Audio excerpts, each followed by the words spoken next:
नमस्कार, मैं अनुराग Kaushik publication news channel पर आप सभी का हार्दिक स्वागत करता हूं।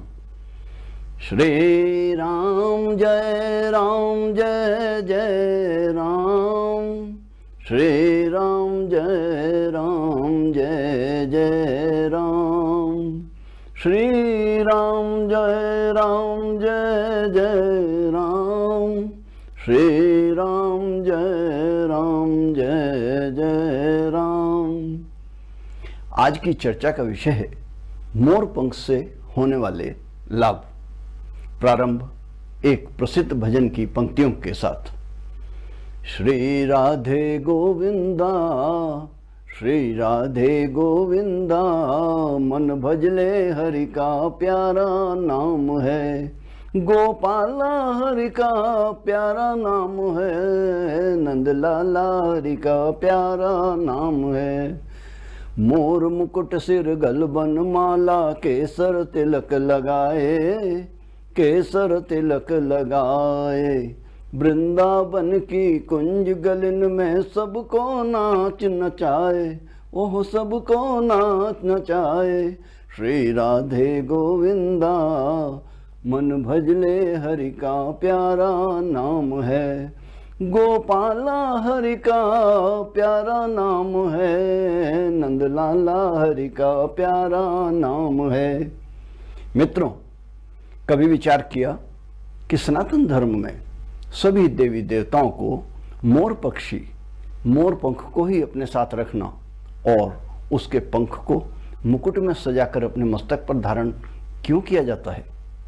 धार्मिक मान्यता के अनुसार मोर पंख भगवान श्री कृष्ण और राधा के प्रेम का प्रतीक है। मान्यता है कि एक बार श्री कृष्ण की बांसुरी पर राधा जी नृत्य कर रही थी, तभी उनके साथ ही महल में मोर भी नाचने लगे। नृत्य के बीच में ही एक मोर का पंख नीचे गिर गया। तब श्री कृष्ण ने उस पंख को अपने माथे पर सजा लिया। मोर पंख को उन्होंने राधा के प्रेम के प्रतीक के रूप में माना। भगवान श्री कृष्ण के मुकुट में लगा मोर पंख इस पक्षी के महत्व को दर्शाता है। महाकवि कालिदास ने महाकाव्य मेघदूत में मोर को राष्ट्रीय पक्षी से भी अधिक ऊंचा स्थान दिया और राजा महाराजाओं को भी मोर बहुत पसंद रहा है। मोर बेहद खूबसूरत पंछी है। ज्योतिष, वास्तु, धर्म, पुराण और संस्कृति में मोर का अत्यधिक महत्व माना गया है। पौराणिक काल में महर्षियों द्वारा इसी मोर पंख की कलम बनाकर बड़े बड़े ग्रंथ लिखे गए हैं। तो चलिए जानते हैं सामान्य वास्तु तथा ज्योतिष की दृष्टि से मोर पंख से जुड़ी कुछ विशिष्ट जानकारियां, लाभ, उपाय और टोटके। प्रारंभ करते हैं। अपने घर में दो मोर पंख एक साथ रखने से उस परिवार में कभी फूट पैदा नहीं होती। घर से नकारात्मक ऊर्जा बाहर निकल जाती है और सकारात्मक ऊर्जा घर के अंदर आ जाती है। और जिस घर में सकारात्मक ऊर्जा रहती है वहां लक्ष्मी जी जल्दी आती हैं। घर में लड़ाई झगड़े नहीं होते हैं और परिवार साथ मिलकर प्रसन्नतापूर्वक रहता है। अपने साथ हमेशा मोर पंख रखने से दुर्घटना की संभावना घट जाती है।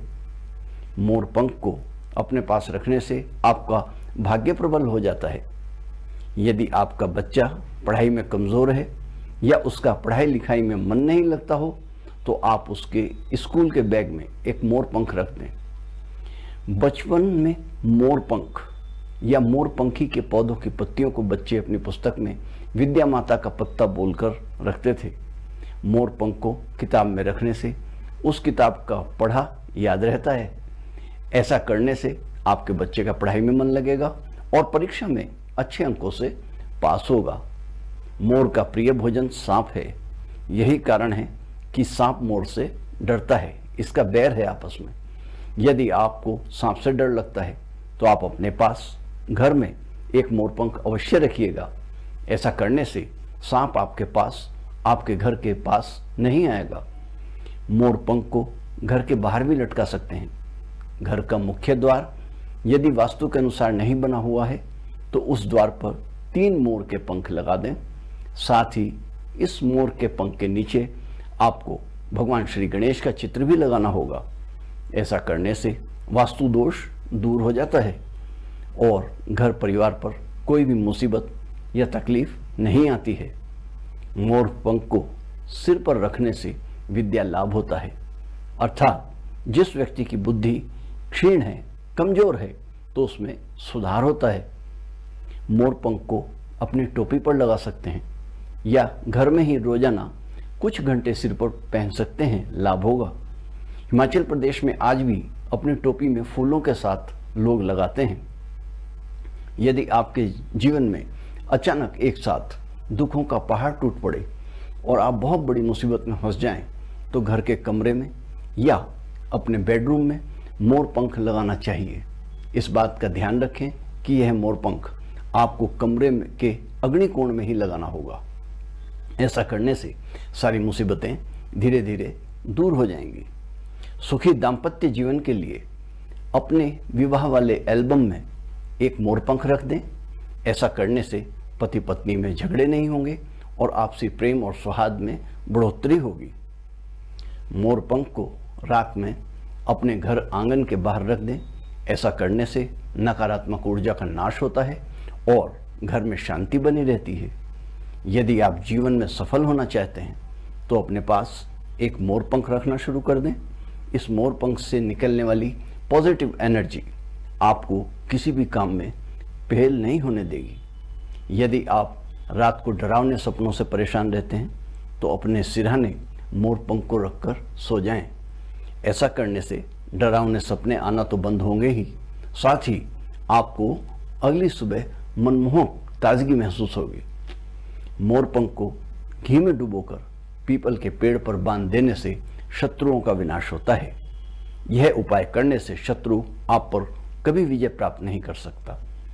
मोर पंख से बच्चे की नज़र उतारने से वह कभी बीमार नहीं पड़ता और ना ही किसी की बुरी नज़र उसका कुछ बिगाड़ पाती है। मोर पंख को गंगा जल में डुबोकर घर में उसका छिड़काव करने से भूत प्रेत दूर रहते हैं।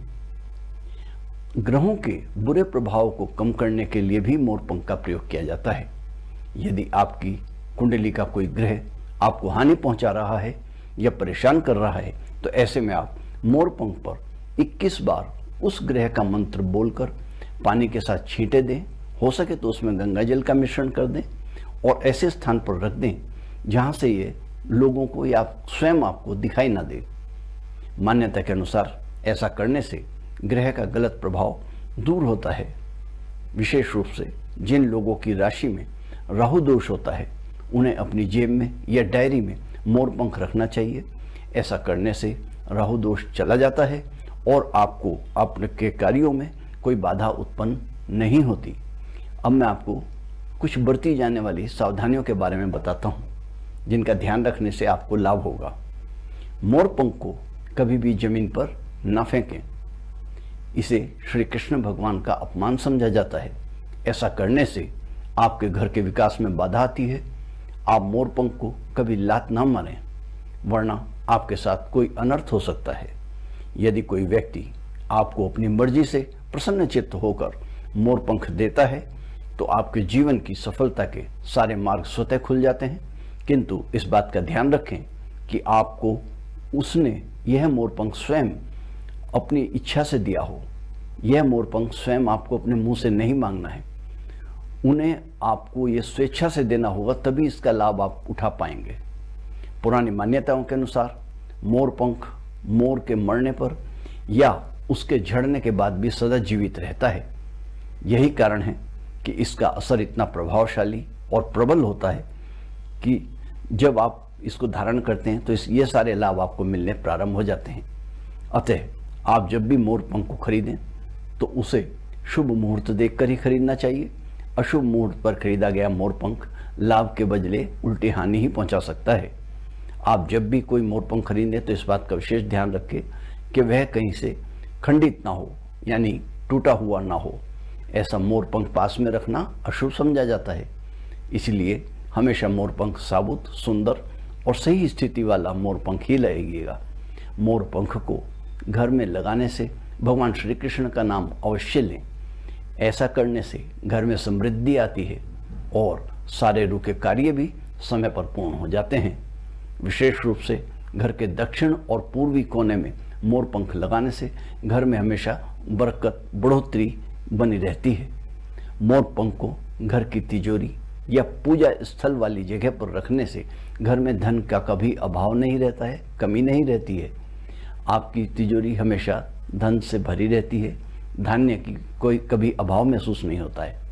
यदि शत्रुता समाप्त करनी हो या कि कोई आपको शत्रु तंग कर रहे हो तो मोर पंख पर हनुमान जी के मस्तक के सिंदूर से उस शत्रु का नाम मंगलवार या शनिवार रात्रि में लिखकर उसे घर के पूजा स्थल में रख दें।